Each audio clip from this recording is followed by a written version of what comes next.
In previous session, we're already discussing about radix sort mechanism, right? So in this session, I'm writing a program for radix sort mechanism, right? So here I'm writing a program for radix sort mechanism. So simply, first of all, I'm writing the all header files that are used in the program with the help of linking section. So stdio.h,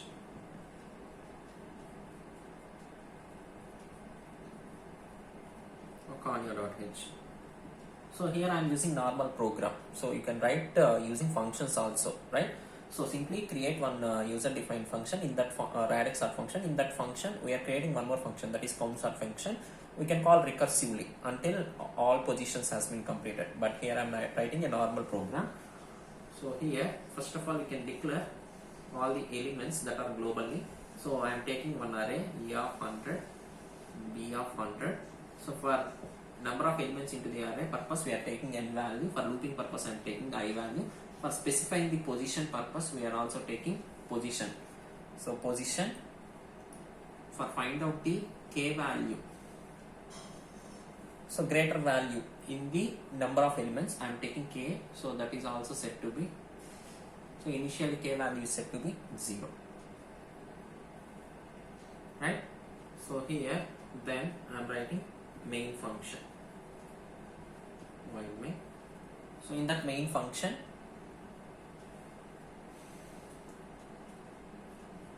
all the variables are declared globally. So that's why directly we are writing clr function to clear the previous output screens, right? So then printf enter n value. So number of elements into the array, we are writing this printf. So this can be done with the help of reading with the help of scanf. So that is integer value. So that's why I'm writing %d and also specify the address of the right now. So here we are entering all the elements into the array. So printf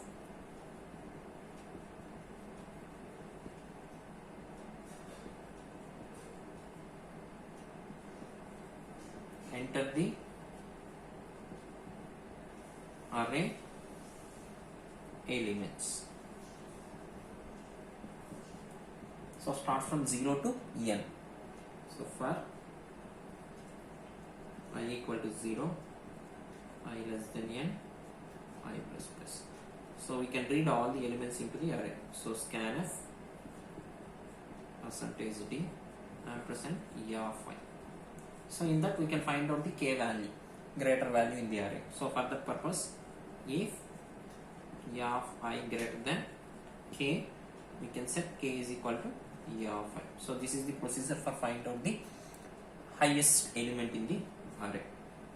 We are already discussing count sort mechanism, right? So if e of I greater than k, k is equal to e of I.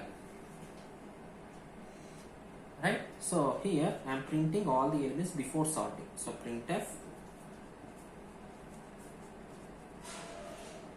elements before sorting. Before sorting. Elements before sorting, right? So here I am printing all the elements.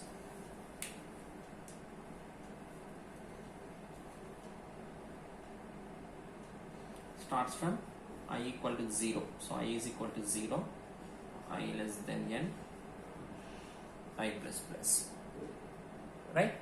So I am printing printf %d /t e of I, e of I.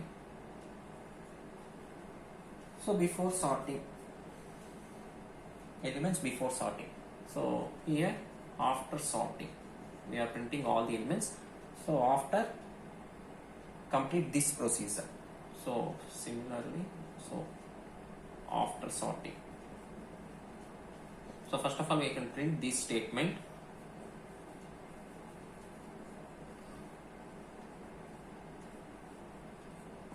After completion of enter procedure, So the output array is stored in B array. Now B array is copied into A array. So for this one, continuation is for I is equal to 0, I less than n, I plus plus. So we are copying all B array elements into the A array. So A of I is equal to B of I. A of I is equal to B of I. So here the entire process has been completed. Now output array stored in A of I. So we can print all the elements from 0 to 1. So for I is equal to 0, I less than n, I plus plus.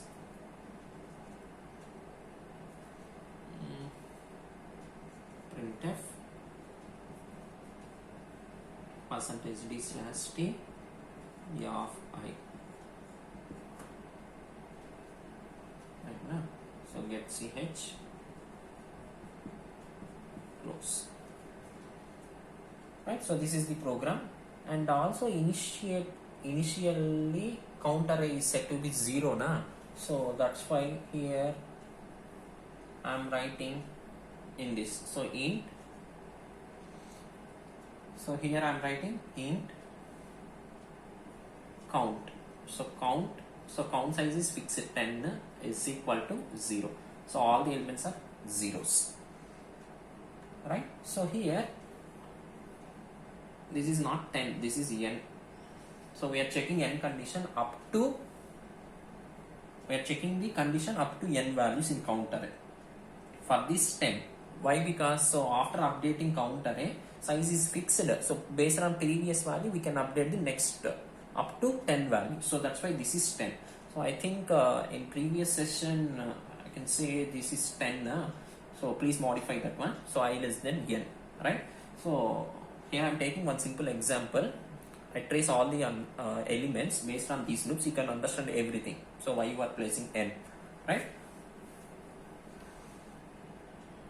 So this is the program. So count array is initialized. So everything is correct, right? So coming to time complexity for radix sort. So here, so time complexity is, so here this array, so this loop is iterated n times. So this loop is iterated k times. So k value is nothing but 10 times. So that's why you can take k. So k times, right? So n plus k.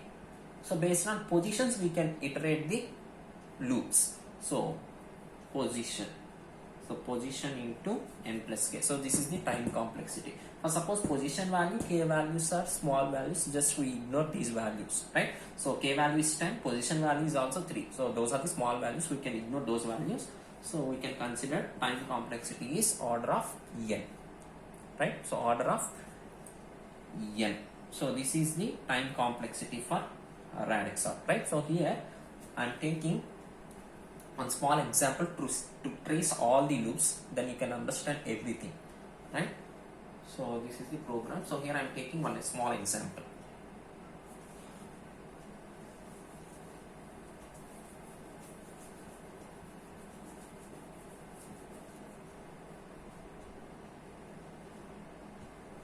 So these are the major loops for tracing. So that's why I am considering these are the loops.